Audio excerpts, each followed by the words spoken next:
you for joining us on the Sportsline podcast on CHCH. I'm Bubba O'Neill. Folks, as always, Southern Ontario is a hotbed for outstanding teams, athletes, executives, and in today's case, sports broadcasters, and we love to uncover their personal stories. Today, we have a real good one for you, who I believe is one of the brightest members of the Canadian football media.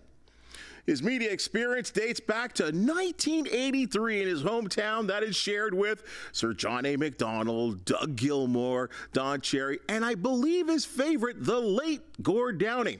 When it comes to Radio Kingston's Mike Hogan is as accomplished as anyone in the nation. Fan 590, TSN 1050, TSN on the television side, and even CHCH back in the day. A passionate fan of all sports, but when it comes to football and most important, the Toronto Argos, he gets all fired up. You know what? He's been a fun rival for a long time, so pleased to speak to the voice of the 18-time Grey Cup winners, Mike Hogan. How do you do, partner? I'm doing well, although I shouldn't really be talking to you after what happened in the Hammer on the weekend. Well, I'm going to go right there. I mean, I know one win or defeat does not make a season, but last Sunday's loss to the Tiger Cats, how have you survived that? Because I don't think you were expecting it. You know what? It didn't stun me because Hamilton's better than an 0-for team, and you knew the first win was going to come at some point. Obviously, the Argos were hoping it wasn't against them, but that's the way it played out. It turned into, it wasn't a pristine game for either team, but man, it turned into a wildly entertaining game as it looked like for a minute the Argos might come back from the seeming dead with about half of the fourth quarter remaining, but like they say in the CFL, no lead is safe, and the one on Saturday certainly wasn't. So we expect to go back into Labor Day and take our 2 points back. And that will be a lot of fun. A packed house, and of course the rivalry continues all across the Canadian Football League on Labor Day. But we got to start here, and I know these are things that we generally don't like talking about on the Sportsline podcast. In fact, no one really likes talking about it for all. But the passing of Pete Martin, just a wonderful man. I don't know how let me look at that. Look at that's just a partial of his bio. So many things he did and accomplished, whether it was a player or a broadcaster, just being a man, a good guy. I was so fortunate to do 2 preseason games, one in London and one in Hamilton, with the Tiger Cats and Argonauts game, and really got to know him and understand him and understand why he always had that smile. Mike Hogan, you were really close to him. A little bit about Peter Martin. Oh boy, I was looking back and I saw a quote of mine from 2008 in our media guide that said, if Pinball Clemens is the heart of the Argonauts, then Peter Martin is the soul, and I feel that way strongly. If I'm doing a Mount Rushmore of Argos, those are the 2 front guys. Pete was there as a player for 8 years, a broadcaster from 1977 until 2010. For the most part, there were 2 or 3 or 4 seasons that he didn't do it as the radio rights switched from station to station. But, he was a constant. He was the, he was the president of the Alumni Association. He was a member of the Canadian Football Hall of Fame media wing. He was a voter on the Canadian Football Hall of Fame selection committee. He co-founded Mississauga Minor Football. He was just that guy. He was a longtime coach at Lorne Park, secondary. He was the guy. And the great thing about this is everybody's saying nice things about Pete, and that's par for the course. He was a hell of a mentor, a great friend, and just really an integral part of this organization. And we always say, he'll be missed, but he really will be. And I think it has a lot to do with, you just listed off so many accomplishments where he would touch different people in their lives, but it comes a lot for what kind of man he was as well and what he stood for. Yeah, he was in his happy place in really 3 places, with his family, with his buddies that he went on a canoe trip with every year, and with anybody in the football community. And, especially those with an Argo tie, but it didn't matter. I mean, we'd go into Hamilton and he'd be talking to anybody and everybody before the broadcast. And one of my favorite things back in the day was Russ Jackson was the color voice way back in the day, and of the Ticats. And the two of them would, before every game, kind of, there's a glass between the broadcast booth, both at Skydome and back at Ivor Stadium. And those two guys would reach kind of around the glass and look around at each other and try to figure out what the point spread was for the game and make a $5 bet. And the money meant nothing. But to listen to these two chirping each other before the game was just solid gold. And, that would go on basically in every market. Guys would come in and Pete would hold court. And, I was lucky to be kind of the court jester to him as he was talking to basically everybody connected in the CFL would always come when we'd come to town and say hi to Peter. Thanks for that story, Hoagie. That was a good one. That's that again, just to tell you and for people that never met the man, what a wonderful fella he really was. Pete had a wonderful career, and Mike, I'll tell you, I took it for granted, honest, when I went and looked back at all the things you've accomplished in your career as a broadcaster. Where did this come from? A young guy in Kingston. Did you always want to be on radio? I wanted to pitch for the Expos, but that wasn't going to work. So I kind of had a couple of career goals in mind, or paths potentially. I'm a political junkie. I love it. There was part of me that was going to go to Guelph and take political science. And maybe get a behind-the-scenes role working in politics. It's something I actually did in high school even.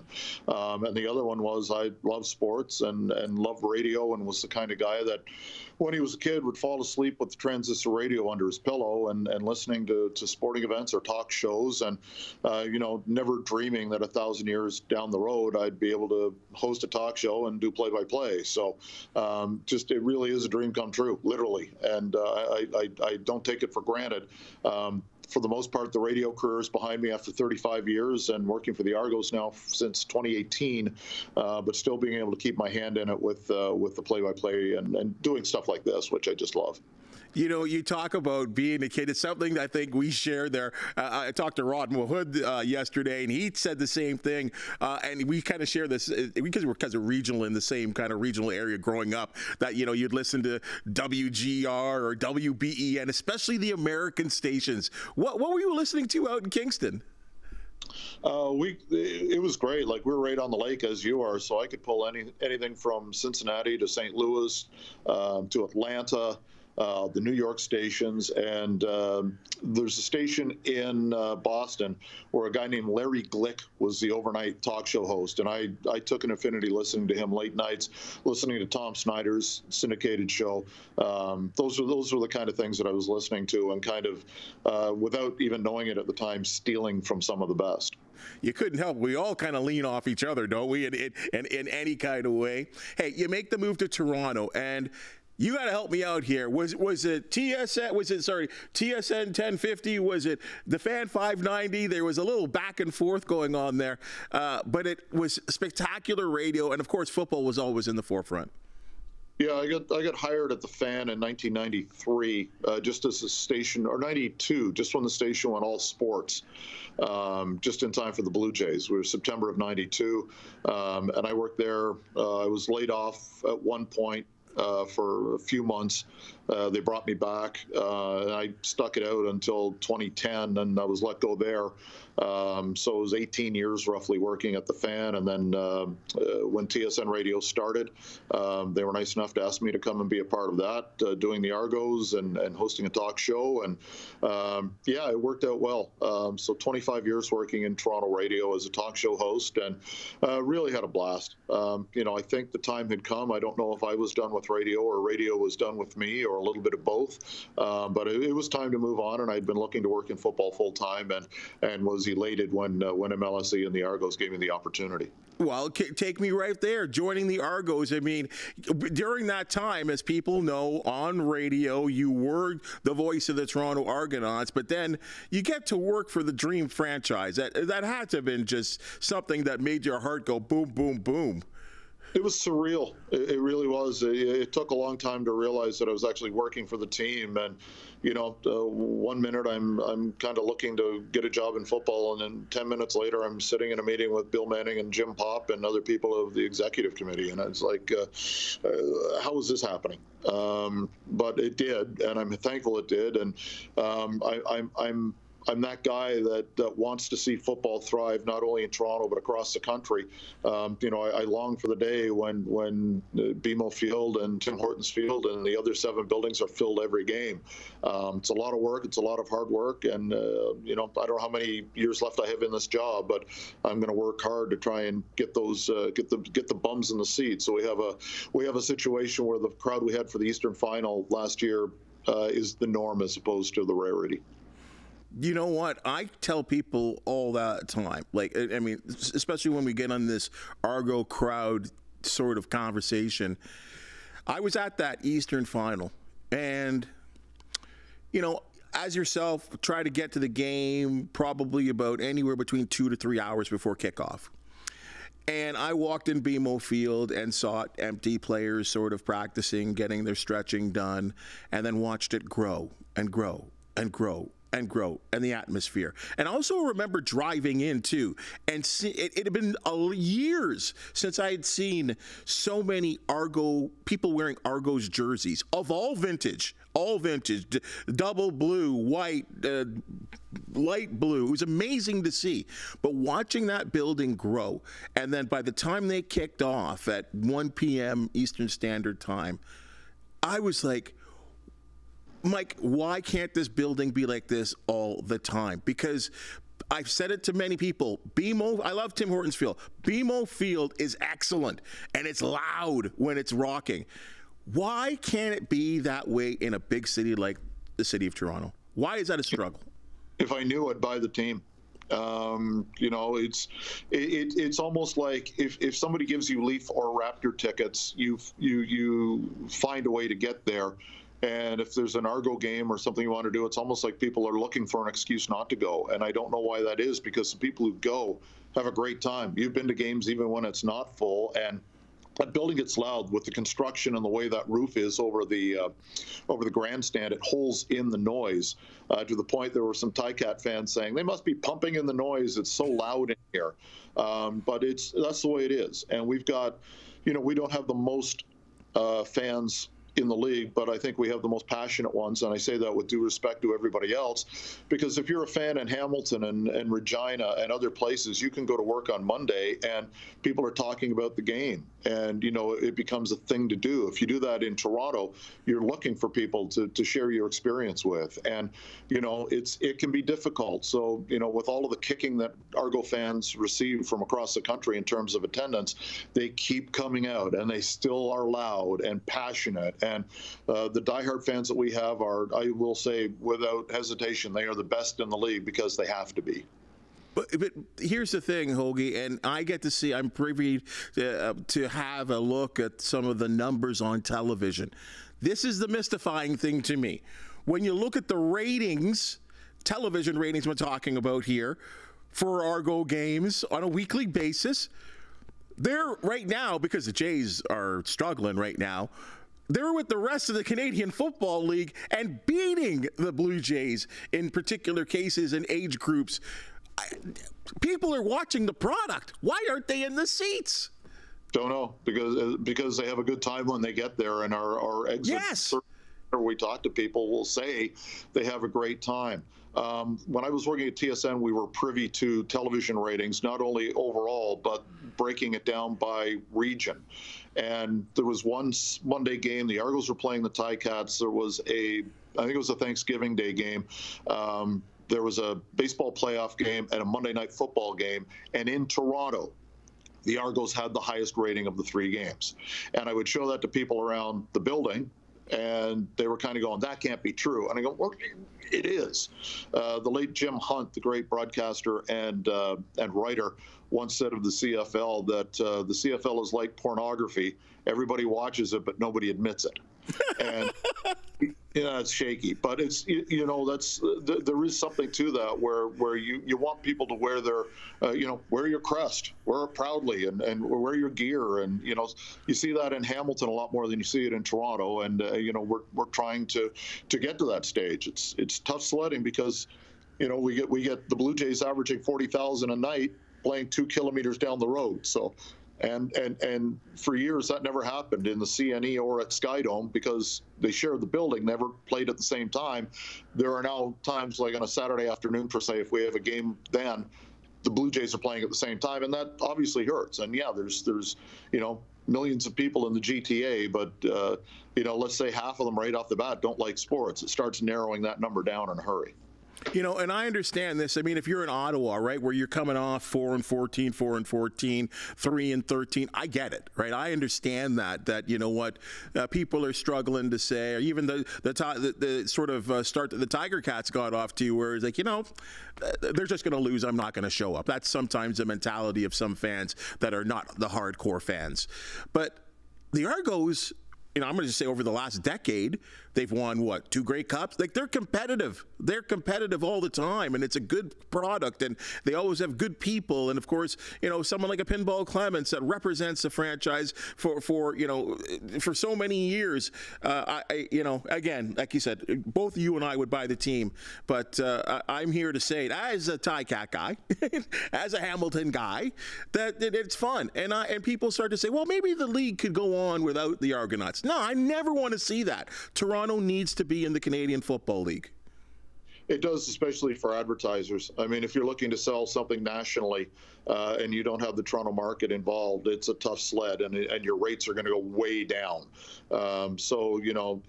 Just because this is the economic center of the country and where the most people live, for advertisers, they want the Toronto market delivered. And that's the argument. It has nothing to do with the history of the team or anything else.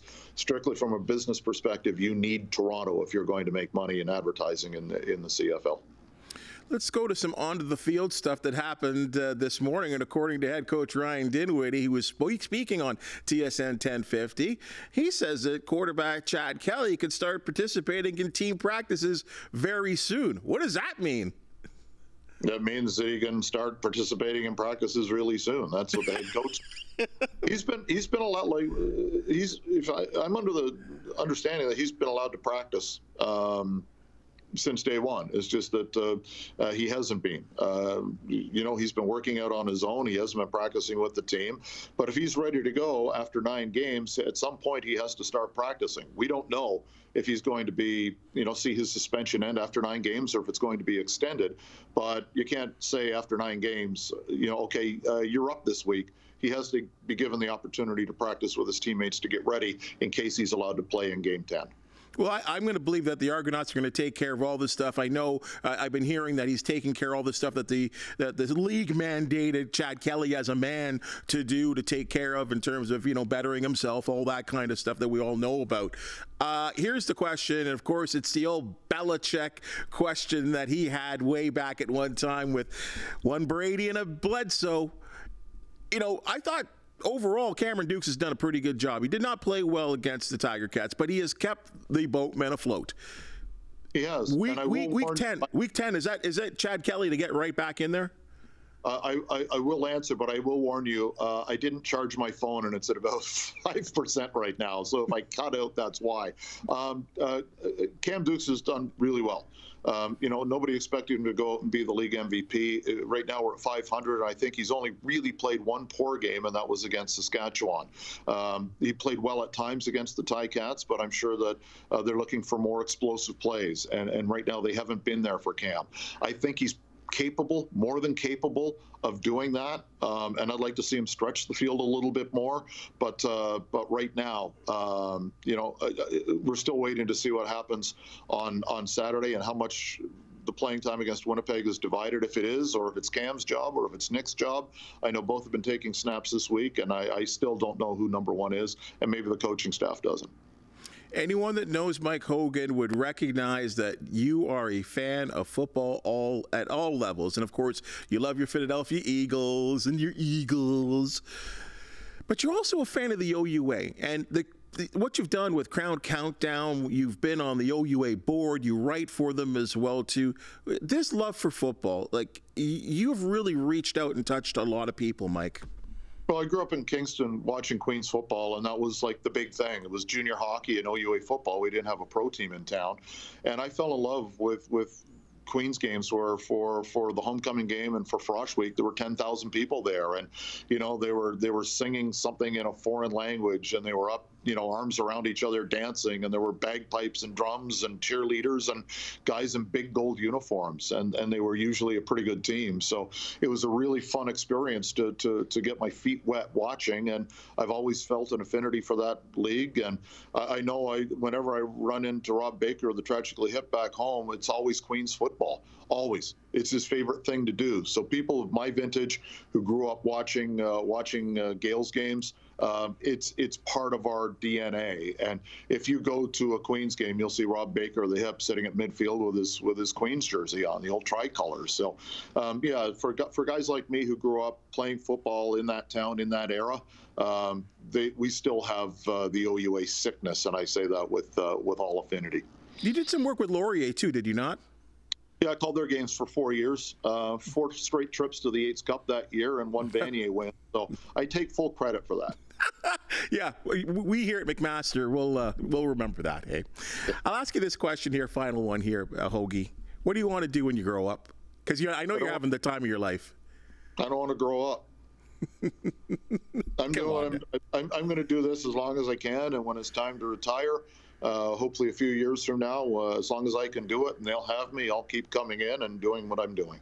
Well, Hoagie, I hope it goes for a long, long time. You and I have known each other for a long, long time, and it goes back. And you know, we talk about the greatness of the Canadian Football League. You and I would have never met if it wasn't for the Canadian Football League. Always really liked your work on radio as a listener, but you and I got to know each other and continue to know each other with that friendly rivalry. I'll get that out there, and I really appreciate all the things that you do for the league, Canadian football, as I said, and that's why I wanted to ask you about the OUA too, because it's so important to start off at that feeder route as well too, and the benefit is so many pro careers for a lot of Canadian football players, and you certainly have a lot to do with that as well. No, I appreciate that, and I appreciate you having me on to talk about Peter. That's the guy. That's the man. Well, Hoagie, thanks for joining us, partner. Appreciate it. Thanks, brother. Oski wee wee.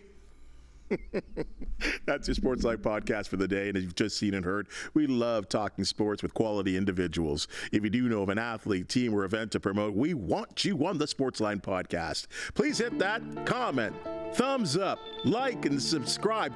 It's free, folks. Do it. Subscribe. The talented folks that make the Sportsline podcast possible, thank you so much, and we'll see you tomorrow.